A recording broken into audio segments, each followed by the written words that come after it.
Queridos amigos, que alegria ter a nossa querida TV A Caminho da Luz, o programa Estudando as Obras de André Luiz, o livro O Mecanismo da Mediunidade. Volto a dizer que nós não vamos entrar profundamente no campo da física, mas nós vamos entrar no campo da mediunidade. Nós conhecemos um pouquinho, são 38 anos de experiência que eu tenho no campo da mediunidade. Logicamente não sei quase nada, estou também aprendendo como vocês, e esses livros sempre vai abrindo um pouco mais a nossa mente para entendermos esse campo da mediunidade. Então esse livro, Mecanismo da Mediunidade, vem nos facultar um momento ímpar de colocar a ciência num comparativo na física com a mediunidade. Tudo bem com você, André Luiz? Tudo bem, querido Sérgio, dando continuidade firme ao nosso estudo, depois de alguns anos aí de intervalo entre ação e reação. Já estudamos Evolução em Dois Mundos, estamos firmes no Mecanismos da Mediunidade. O próximo livro ele é mais prazeroso no sentido de ser um livro em forma de romance, o livro Sexo e Destino. Então já estamos aí dos 13 livros e agora aumentamos mais um, que é o Desobsessão, para depois, quem sabe, já irmos para Emmanuel, já irmos aí para os romances de Emmanuel históricos. Então aí temos ainda muita coisa boa que nos aguarda 2024, 2025 e por diante. Agradecemos a você, fiel à TV A Caminho da Luz, e ao Dr. Adroaldo, aos bons espíritos que nos estimulam, nos orientam e nos animam sempre a continuarmos.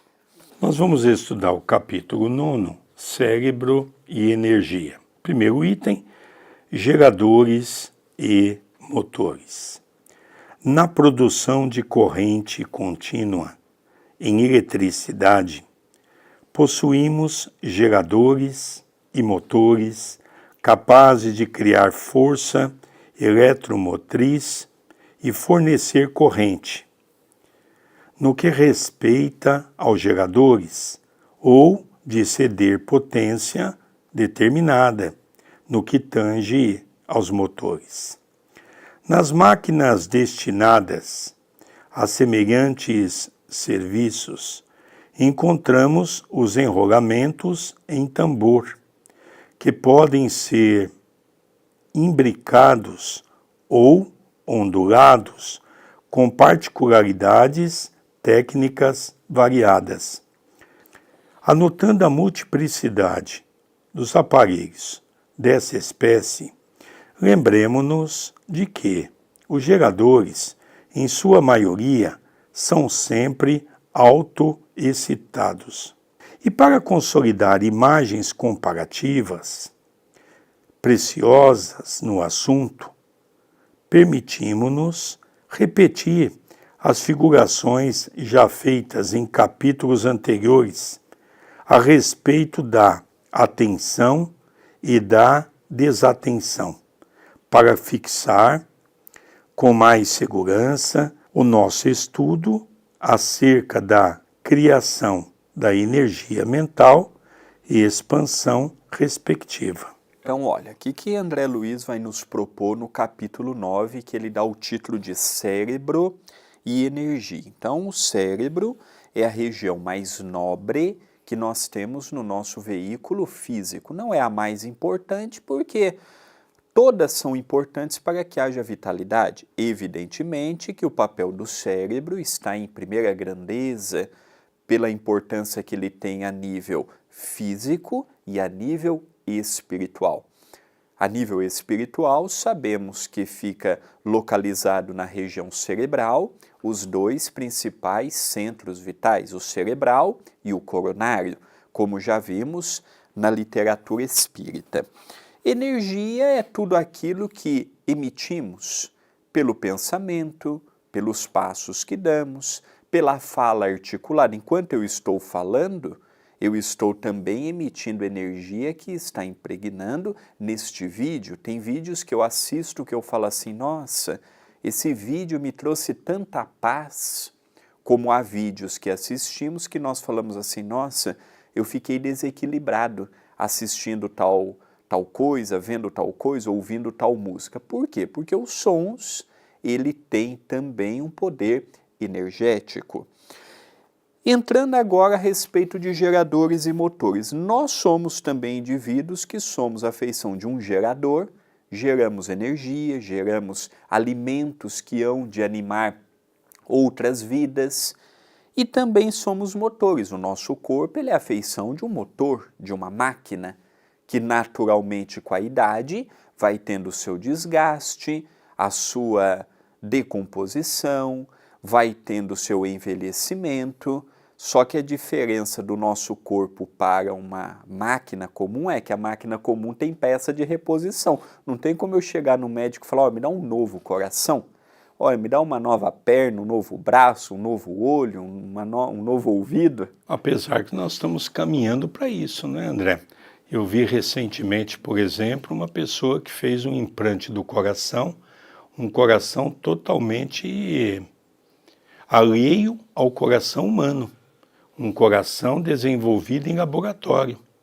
Então nós vamos começar a ver daqui para frente a ciência tendo um avanço muito grande. Lógico, não é? Talvez nós não a vejamos com tanta naturalidade, mas já estamos vendo em estágio embrionário e até avançado essa realidade que há pouco meu pai mencionou. Então, ele começa a falar sobre geradores e motores para culminar no quê? No último item que ele vai colocar, negação da corrente mental. Então, ele começa pegando um exemplo básico de um motor de um carro, de um gerador que faz funcionar a energia na nossa casa, para depois ele fazer um paralelo entre gerador e motor, caminhando com o pensamento e o fluxo mental. Nós vamos ver agora o que é gerador shunt. André, antes de nós iniciarmos aqui o gerador shunt, você explica para nós o que é? Um gerador shunt é uma máquina cuja bobina de campo shunt é conectada em paralelo aos terminais da armadura de modo que seja autoexcitada. Esta conexão tem a principal vantagem de não ser necessária nenhuma fonte externa de patógeno. Então vamos ver o que André Luiz disse para nós. Gerador shunt. Observemos um gerador shunt, em que o fenômeno da corrente elétrica é mais acessível ao nosso exame. Imaginando-se o interruptor aberto, quando o induzido começa a girar, repararemos que aí se plasma pequena força eletromotriz em vista da formação de magnetismo residual. Essa força, no entanto, não patrocina qualquer corrente circulante no campo. Se fechamos, contudo, o interruptor, a força eletromotriz gerada produz uma corrente no campo que, por sua vez, determina a formação de uma força magnetomotriz de sentido idêntico àquele em que se expressa o magnetismo residual, dilatando o fluxo até que a força eletromotriz alcance o seu máximo valor, de conformidade com a resistência integral do campo. A elevação da voltagem cessa no ponto em que a linha de resistência interrompe a curva de saturação, porquanto, acima dessa zona, a força eletromotriz gerada é menor do que aquela necessária para sustentar o valor da corrente excitadora. Uma vez mais, eu e o meu pai referenciamos aqui a importância de analisarmos o teor espírita do livro. Haja vista que muitos assuntos a nível da física, a nível da ciência, nós não adentramos com profundidade pelo nosso desconhecimento. Muitos podem falar, mas por que não pesquisa a fundo para apresentar? Porque há físicos, há estudiosos dessa área que se dedicam uma vida toda e muitos alegam ainda dificuldade de compreender muitos assuntos. Imagina nós, que temos nesta área um conhecimento extremamente precário, um conhecimento básico de uma escola normal, para podermos falar de assuntos tão transcendentais. Lembrando que o livro é de 1959, talvez se André Luiz fosse escrever hoje, ele poderia até usar outros exemplos que naquela altura ainda não havia sido descoberto ou comprovado. Outra coisa interessante, André, é que o Dr. Adroaldo, quando ele pede para nós estudarmos esse livro, é para que nós pudéssemos absorver o máximo possível o seu conceito daquilo que está na doutrina espírita. Porque se esses primeiros itens que nós lemos está relacionado à física, é já que nós vamos começar a ler alguns itens relacionados ao pensamento, à mediunidade. Então esse é o ponto pela qual nós queremos extrair.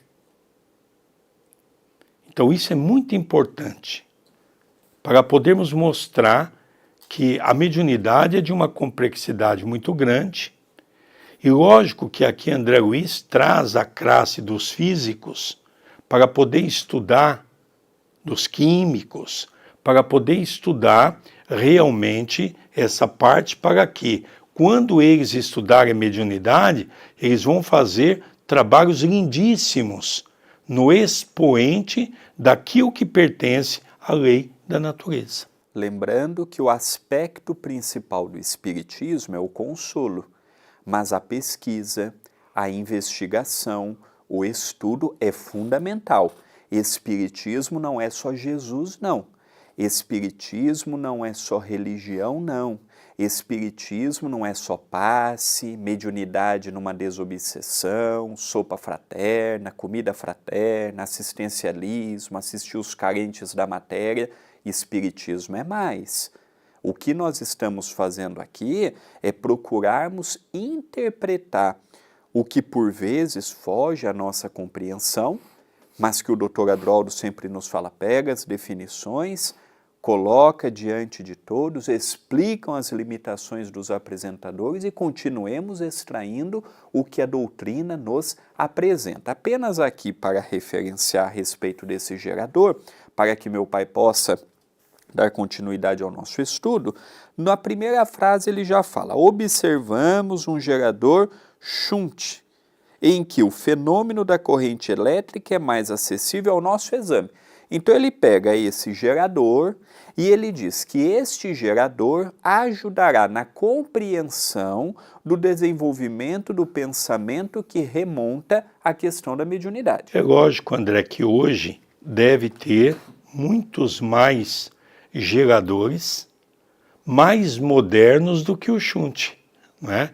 Mas por quê? Ele pega um exemplo da sua época, que era o suprassumo no campo da elétrica, para mostrar a importância de comparação com o que é uma mediunidade, uma corrente mediúnica, o trabalho como um todo. Lembrando que este livro já tem mais de 6 décadas, 65, 66 anos. Eu estou falando 65 ou 66 porque eu e meu pai estamos gravando em 2024 e muito provavelmente esse estudo vai ser vinculado no começo de 2025, assim que terminarmos o estudo de Evolução em Dois Mundos. Então nós vemos um livro de 64, 65, 66 anos. André Luiz teria hoje outros exemplos, mas a parte fundamental do livro, ele continua atualíssimo. Ele continua fiel ao que o Espírito propôs. Apesar de hoje, talvez, pegar outros exemplos que naquela altura não tinha computador, naquela altura não tinha a telefonia que temos hoje, naquela altura não tinha a televisão que temos hoje, naquela altura não havia os desenvolvimentos que temos hoje. Então, André Luiz, ele utilizou o exemplo atual. Se eu e o meu pai formos escrever um livro, arriscarmos qualquer coisa da ciência aqui, daqui a 100 anos, naturalmente, há muitos aspectos daquele livro que ficarão obsoletos e poderiam ser substituídos por outros exemplos que a ciência naturalmente vai despertando, avançando dia após o outro.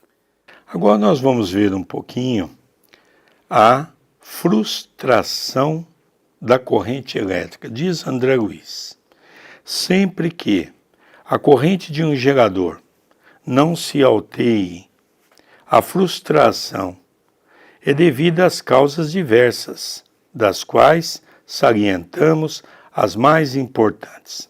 A. Ausência de magnetismo residual, quando se trata de aparelhos novos ou fora de serviço por longo tempo. B.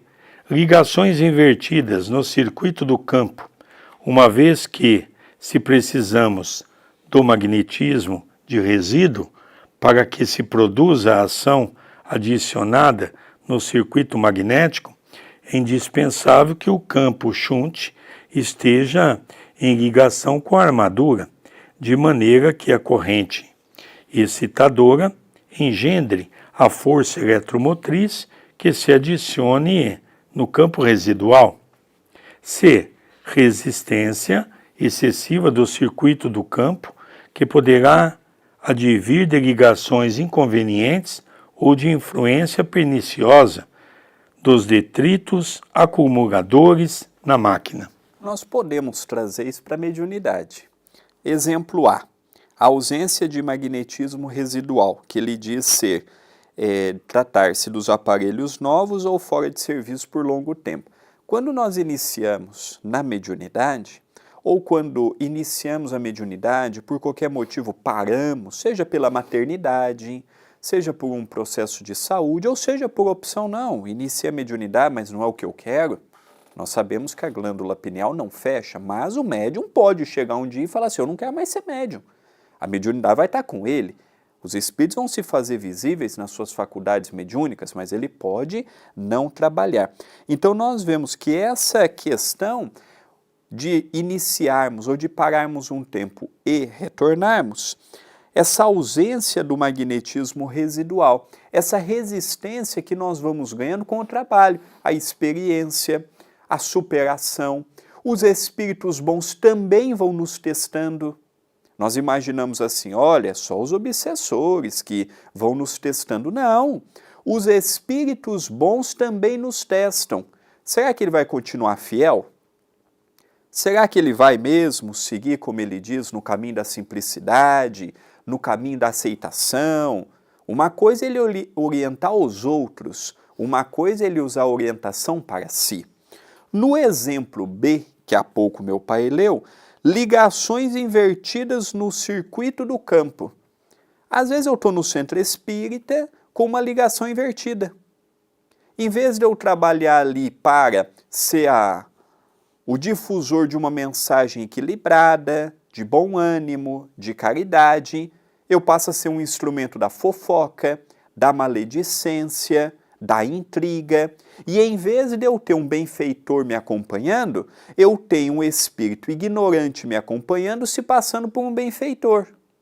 Olha, vira e mexe, ou eu ou meu pai atendemos no centro uma pessoa que diz assim, olha, o meu espírito guia, o meu espírito não sei o quê, disse tal coisa, e coisas que não procedem nada do bom senso, da razoabilidade, da razão, do entendimento, da compreensão. Então nós vemos, quando a pessoa já vem para o centro e vem com essa história, meu guia, meu benfeitor, meu não sei o quê, muito provavelmente é um obsessor passando a ser por um desses espíritos. E às vezes usando até nomes veneráveis, nomes respeitáveis. E o exemplo C é a resistência excessiva do campo. Às vezes a gente resiste ao trabalho, resiste à transformação, resiste à renovação mental, resiste.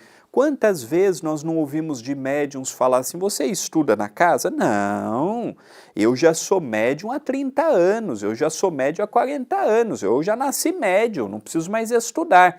Então a gente vê aquela resistência ao estudo, aquela resistência à evangelização do seu próprio entendimento, do seu próprio íntimo, da parte química, ciência ou física, eu não adentro nessa questão do gerador porque eu não tenho elementos para contra-argumentar. Mas a nível da analogia para a mediunidade, o que André Luiz nos diz cabe perfeitamente com o tema estudado. Aqui, André, nós poderíamos dar um exemplo. 1959. Aqui nós podíamos dar o exemplo do chuveiro, que tem a resistência. E são vários os motivos pela qual a resistência queima. E ele vai dando os motivos aqui, dentro do campo científico. Falta de energia, quando você liga pouco e vem pouca água, ele não se sustenta e queima. São uma série de situações. Eu nasci em 1962, André. Naquela época, os mais novos vão até se surpreender. Nós não sabíamos o que era um chuveiro. Nós tomávamos banho de canequinha, né? Todas as casas tinham uma bacia, ou a gente tomava em pé de canequinha, né? O banho de balde, ou a gente sentava naquela uma bacia grande e tomava banho ali, né? Então, nós estamos falando de 62 anos atrás. Talvez os mais novos até vão se surpreender, né? Que mundo é esse, não é? Que você viveu? É um mundo recente. Então nós estamos percebendo que essa comparação, o André fez uma belíssima exposição sobre o campo da mediunidade. E agora nós dando esse exemplo para nós mostrarmos que realmente tudo dentro da mediunidade tem que ser muito bem encaixado, com a vontade do médium em trabalhar, a preocupação dele estudar, a preocupação da sua assiduidade e ele ter na sua mente que é um trabalho para o resto dessa existência. Então nós vemos que é um trabalho que vai exigir muito de nós. Tem um caso interessante, André, que inclusive é um companheiro do nosso grupo, que me procurou recentemente e disse: Sérgio, eu fiz uns exames. Você acredita que a minha glândula pineal ela está atrofiada? Eu digo perfeitamente. Ele perguntou por que disso?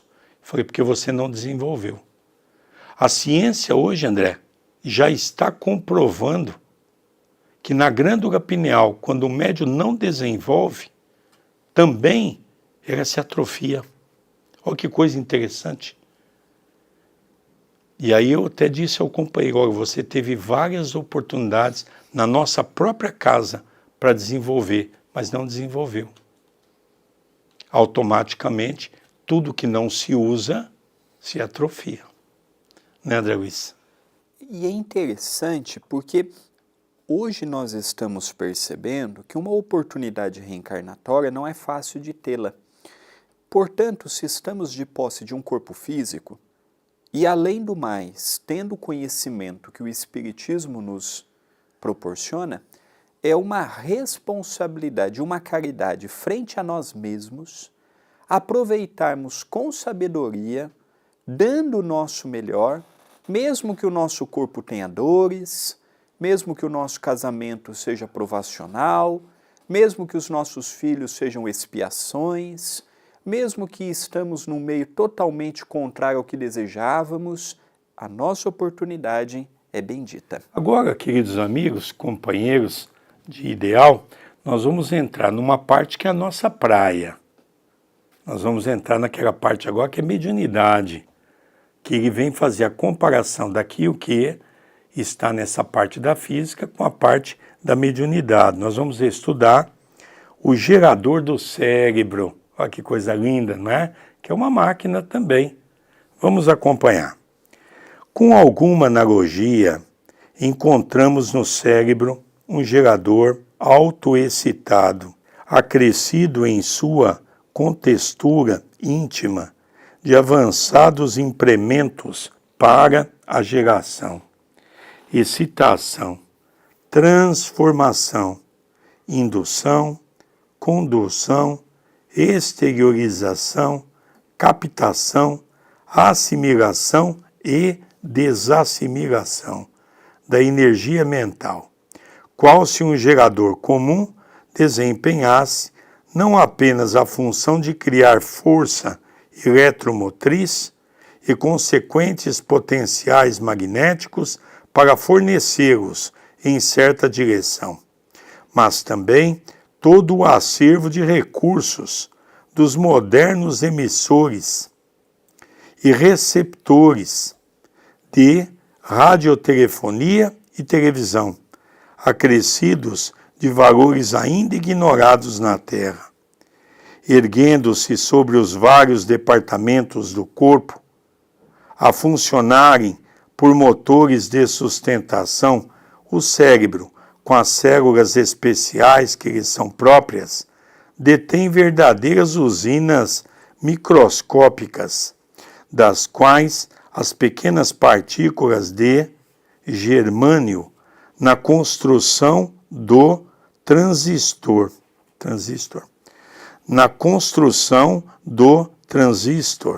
nos conjuntos radiofônicos miniaturizados, porém, oferecerem perfeita expressão. É aí, nesse microcosmo prodigioso, que a matéria mental, ao impulso do espírito, é manipulada e expressa em movimento constante, produzindo correntes que se exteriorizam no espaço e no tempo, conservando mais amplo poder na aura da personalidade em que se exprime, por meio de ação e reação permanentes, como acontece no gerador comum, em que o fluxo energético atinge valor máximo, segundo a resistência integral do campo, diminuindo de intensidade na curva de saturação. Nas reentrâncias de semelhante cabine, de cuja intimidade a criatura expede as ordens e decisões com que traça o próprio destino, temos o córtex, os centros da visão, da audição, do tato, do olfato, do gosto, da palavra falada e escrita, da memória e de múltiplos automatismos, em conexão com os mecanismos da mente, configurando os poderes da memória profunda, do discernimento, da análise, da reflexão, do entendimento e dos multiformes valores morais de que o ser se enriquece no trabalho da própria sublimação. Nessas províncias fulcros da individualidade circulam as correntes mentais constituídas à base dos átomos de matéria da mesma grandeza, qual ocorre na matéria física, em que as correntes elétricas resultam dos átomos físicos excitados, formando em sua passagem o consequente resíduo magnético, pelo que despreendemos, sem dificuldade, a existência do eletromagnetismo tanto nos sistemas interatômicos da matéria física, como naqueles em que se evidencia a matéria mental. Gerador do cérebro. Olha que assunto interessante nós estamos vendo com André Luiz. O cérebro, ele próprio, em outras obras anteriores, ele já deu ênfase, mostrando que o cérebro é importante não apenas para a nossa constituição fisiológica, mas também para a nossa constituição espiritual. Lembrando que no cérebro é a sede da mente e a mente é na onde produz-se a mediunidade, que é de mente para mente, a mente de um encarnado ou de um desencarnado ligando-se a uma outra mente que esteja no plano físico ou extrafísico. Interessantemente, porque aqui ele vai fazer essas analogias, tanto ele, André Luiz, médico que foi, quanto Valdo Vieira, estudando para a medicina naquela altura, eles têm propriedade para falar a respeito do cérebro e fazer essa dualidade entre o cérebro no seu aspecto físico e ele ajudando na visão, na audição, nas percepções, como ele menciona no transcurso destes parágrafos, como também o fulcro energético, por meio do centro de força cerebral e principalmente do coronário, que é na onde a gente recebe maior ideação, maior energia, maior ligação com as esferas espirituais. Aqui, André, eu acho interessante esse começo, porque ele diz, com alguma analogia, ou seja, ele vai fazer então uma comparação, analogia. Encontramos no cérebro um gerador autoexcitado, acrescido em sua contextura íntima de avançados implementos para a geração, excitação, transformação, indução, condução, exteriorização, captação, assimilação, desassimilação da energia mental. Então nós vemos que a mediunidade exerce sobre a excitação. Então nós vemos, por exemplo, um médium que às vezes no seu dia a dia é uma pessoa calma, tranquila, e ela então, quando vai para o trabalho mediúnico, ela recebe um espírito onde ela tem toda essa transformação. Ela é um gerador capaz, como ele dá aqui o exemplo, de ter essa transformação, de ter essa modificação. Isso faz uma diferença muito grande. Por quê? Porque demonstra que realmente não é do médium. Então tem muitas pessoas que falam assim, Sérgio, mas isso não pode ser do médium? Bom, aqui nós estudamos junto de Kardec uma série de possibilidades que nós vamos analisar. Primeiro, a fala do espírito. Geralmente o espírito usa terminologias que o médium não usa. Às vezes a gente conversa, por exemplo, com um jovem que desencarnou no meio das drogas, por exemplo, e ele fala muitas vezes usando o quê? A linguagem que ele usa no seu cotidiano. É interessante, eu me lembro que Chico Xavier, André, recebeu um jovem aqui de Campinas, onde a família foi até ir em Uberaba para receber uma mensagem. Depois acabou gerando o livro desse jovem. Então nós vamos ver, André, o jovem Jair presente. Ele se comunica pelo Chico e eu fico imaginando, André, o Chico recebendo gíria.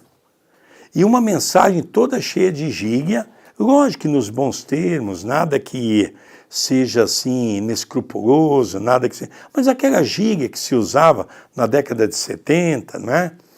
Na década de 80, aquela gíria dos jovens, né? E o Chico lia aquela mensagem do Jair presente e as pessoas que estavam no recinto, todos achavam muito engraçado o Chico, com toda aquela seriedade do Chico, receber um jovem trazendo toda essa condição. Então o médium, ele naquele momento, ele é um gerador. Ele vai gerar uma informação e um pensamento que não pertence a ele, André. Olha que interessante. Sim, e automaticamente a mediunidade está ligada ao cérebro. Nós não podemos dizer que o cérebro do Chico é o mesmo do nosso. Nós temos, em cada médium que vem com determinados compromissos, determinados ajustes para aquela existência. O cérebro, já paramos para analisar o cérebro de Jesus? A matéria é a mesma que constitui o nosso cérebro, porém as potencialidades do Cristo, as potencialidades dos missionários, já pensou o cérebro de Allan Kardec para, em 15 anos, deixar a obra que deixou? São cérebros preparados para, ou de um grande cientista, de um grande político, de um grande religioso. São corpos preparados para aquele trabalho que há de se desenvolver naquela existência. Olha que engraçado, né? Interessante, olha. Erguendo-se sobre os vários departamentos do corpo, ou seja, os órgãos que compõem o nosso corpo, a funcionarem por motores de sustentação. O cérebro, com as células especiais que lhe são próprias, detém verdadeiras usinas microscópicas, das quais as pequenas partículas de germânio, na construção do na construção do transistor, nos conjuntos radiofônicos miniaturizados, podem oferecer imperfeita expressão. Olha, André, ele faz a comparação do nosso cérebro como um transistor, que é um equipamento que as rádios mais antigas tinham, hoje já é tudo modernizado, mas esse transistor é que realmente fazia a ligação entre a antena e a transmissão que era feita pela rádio, para que nós pudéssemos, através das ondas, captarmos pelo nosso sistema de rádio. É a mesma coisa, nós vamos entrar numa onda vibratória, onde vamos captar aquela mensagem para podermos então defini-la. Olha que interessante, né? Aqui agora, André, nós vamos então já partir para o penúltimo item, que é o item que vai nos falar um pouquinho também de corrente do pensamento. Bom, se nós temos um cérebro, tem ali um departamento que é o departamento do pensamento. Vamos ver como é que funciona? Sendo o pensamento força sutil, inexaurível do espírito, podemos categorizá-lo assim à conta de corrente viva e exteriorizante, com faculdades de autoexcitação e autoplasticização inimagináveis.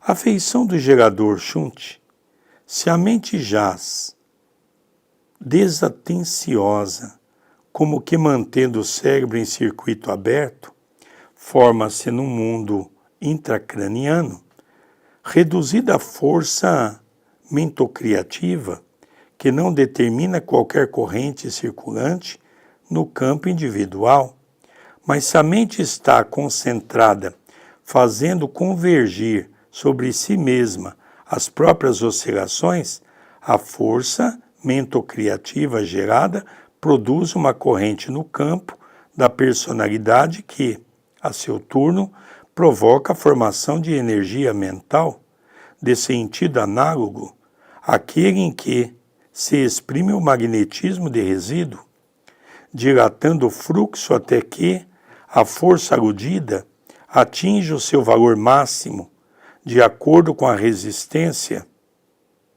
do campo a que nos referimos.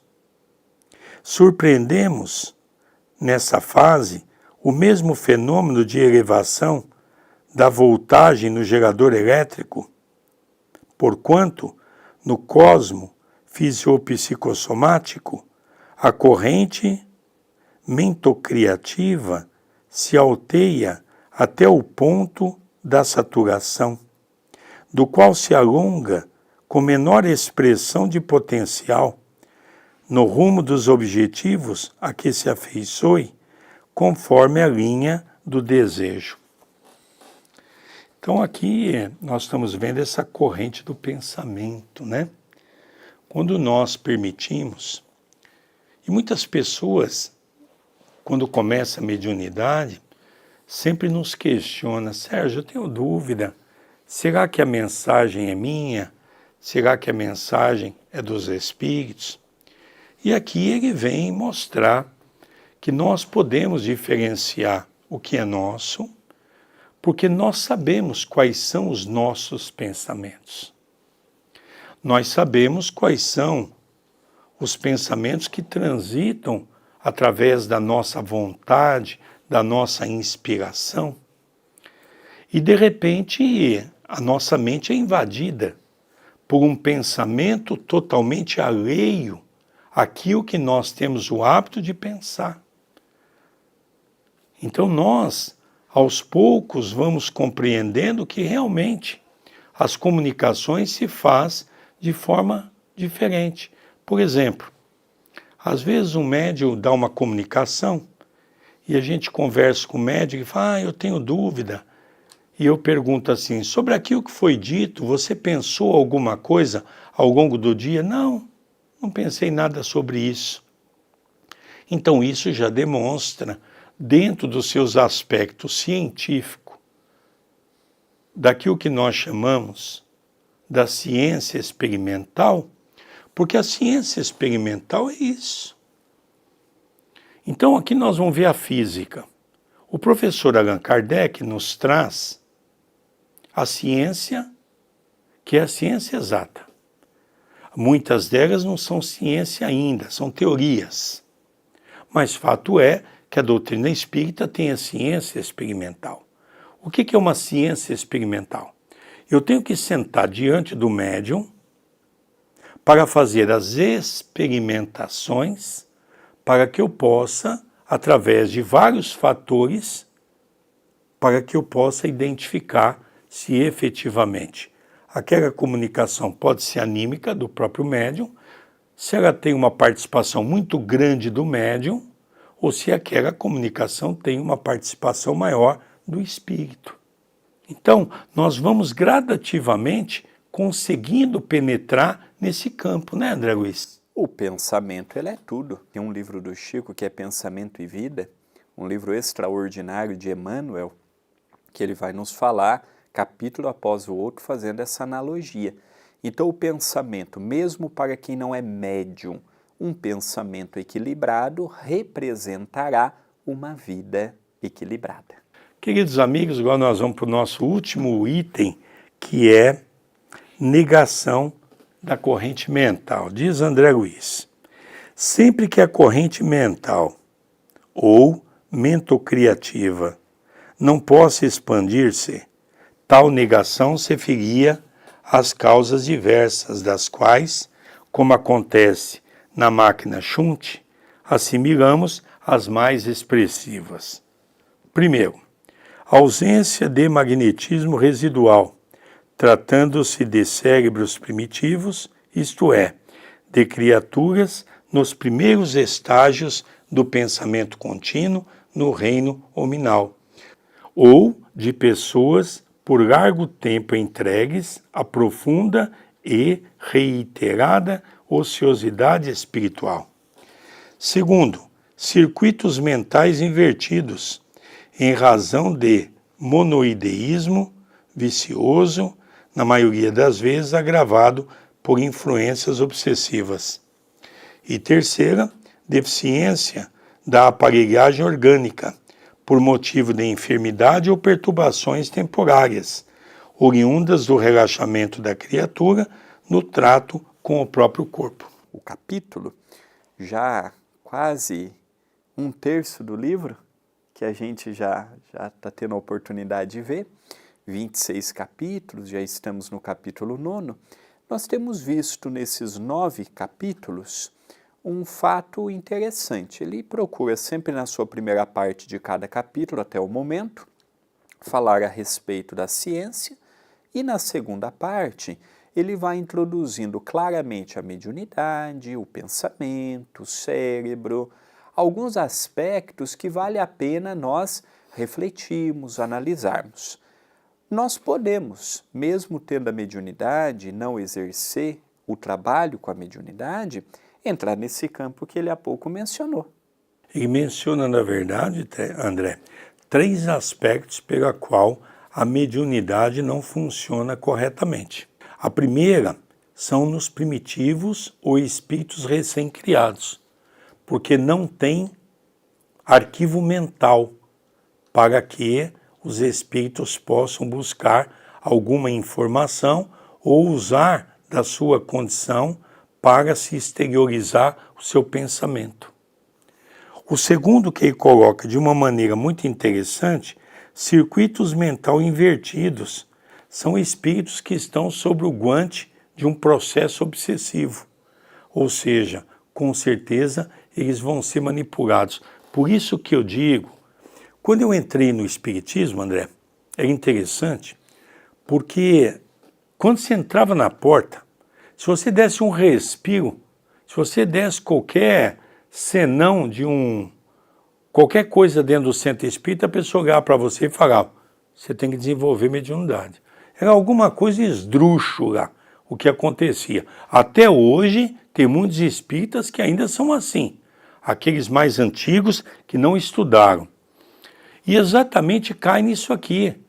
Antigamente se pegava uma pessoa totalmente obsidiada e põe numa mesa de tratamento.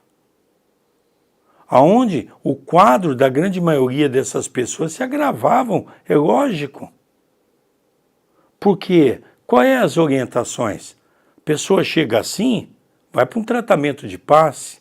Às vezes tem que pedir até para a pessoa não fechar os olhos, para não entrar naquela sintonia e dar uma comunicação. Então ela faz um tratamento, depois quando ela começa a ver o que é o espiritismo, ela é convidada para o estudo, ela vai se educar. E depois dela se educar, ela é convidada para o trabalho de desenvolvimento mediúnico, onde André Luiz fala que os primeiros espíritos que se comunicam por intermédio da nossa mediunidade são os próprios obsessores. Está no livro Desobsessão. E o terceiro, André, que é muito interessante, é a deficiência da aparelhagem orgânica, por motivo de enfermidade ou perturbações temporárias, oriundas do relaxamento da criatura no trato com o próprio corpo. Quantas vezes eu vou numa casa espírita e tem pessoas que dizem para mim, Sérgio, eu estou bem. Eu digo, você está tomando remédio daquelas doenças que você tem? Não, eu não preciso. Como é que você não precisa? Tem doenças crônicas que você é obrigado a tomar o remédio para manter o seu corpo afinizado. Eu tenho várias doenças, todas elas equilibradas. Por quê? Porque eu tomo remédio corretamente. Um médio desequilibrado com o seu corpo não pode ser equilibrado na sua mente para dar uma comunicação mediúnica, André. Sem sombra de dúvida. O corpo físico ele precisa também ser respeitado, ainda mais quem utiliza na mediunidade, que doa uma energia grande. Então temos que mudar a alimentação, tem dias específicos que não é recomendado comer carne vermelha ou qualquer tipo de carne, há dias que é recomendado ter uma alimentação mais leve. Agora, a pessoa que não está disposta a mudar hábitos tem que rever se realmente está preparada para ser médium. Por isso que eu digo sempre, talvez eu me torno uma criatura assim um pouco chato quando eu falo de mediunidade, porque eu vejo no movimento espírita o assunto ser tratado com muita leviandade, porque mediunidade é um dos assuntos que tem que ser tratado numa casa espírita com muita seriedade. Para a pessoa tratar de mediunidade, ela tem que conhecer o que ela está falando. Mediunidade, ela é tão complexa que o segundo livro da doutrina espírita, que é o livro dos médiuns, é um tratado sobre mediunidade. Eu já cansei de ouvir médiuns dizer para mim, Sérgio, eu não estudo o livro dos médiuns porque ele é muito maçante. Se você acha o livro dos médiuns maçante, não se meta com mediunidade. É a mesma coisa, eu queria ser médico. Olha, eu tenho vontade de ser médico, mas só de eu ver o estudo que eles têm na faculdade já me cansa. Então não se meta a ser médico. Vamos dar passe, que é um estudo mais simples. Vamos fazer comida, que não precisa de estudo nenhum dentro do centro. Vamos fazer coisas mais simples, não é? Servir uma água numa sala de passe. Mas só vamos tratar da mediunidade quando nós tivermos certeza de que eu já estou estudando o assunto, porque a partir do momento que eu começo a estudar, ele não tem fim. É um assunto infinito para nós. Então, queridos irmãos, mediunidade, volto a repetir, é algo muito sério e tem que ser visto com toda essa seriedade. Queridos amigos, estamos terminando o capítulo 9 do livro. Que alegria ter a sua companhia conosco. Continue interagindo com o canal, é um canal monetizado. O gostei, o comentário no vídeo, o compartilhamento para amigos e familiares, a inscrição e a habilitação das notificações, o Se Torne Membro. Contamos com a sua ajuda. Queridos amigos, nós vamos encerrando pela nossa querida TV A Caminho da Luz, o programa Estudando as Obras de André Luiz, o livro Mecanismo da Mediunidade. Voltando a repetir que nós estamos retirando dessa obra não a parte científica, porque eu e o André desconhecemos, mas a parte científica experimental, que é o que tange a nossa doutrina espírita sobre mediunidade. Um beijo no coração de todos, não esqueça de dar o gostei, se você puder compartilhar com os seus amigos. Até o próximo programa. Até o próximo programa.